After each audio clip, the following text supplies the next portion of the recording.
এক ছোট্ট গ্রামে বসবাস করত গীতা এবং তার মা। তারা বেশ সুখে দিন কাটাচ্ছিল। গীতা সে খুবই অলস ছিল, বেশিরভাগ সময় ঘুমিয়ে কাটাত। প্রতিদিন সকালে গীতা দেরিতে ঘুম থেকে উঠত, ঘরের কাজ এড়িয়ে চলত। মা তাকে খুব করে বোঝাত কিন্তু সে তার মায়ের কোনো কথা শুনতে চাইত না।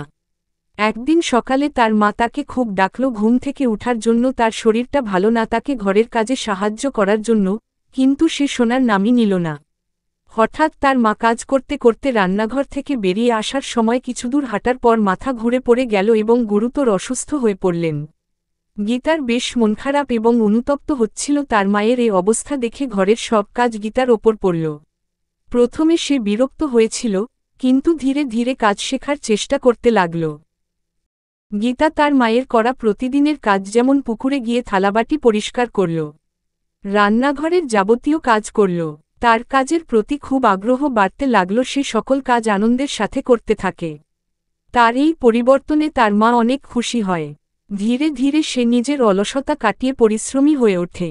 আমাদের সকলের বোঝা উচিত, পরিশ্রম ছাড়া সাফল্য আসে না।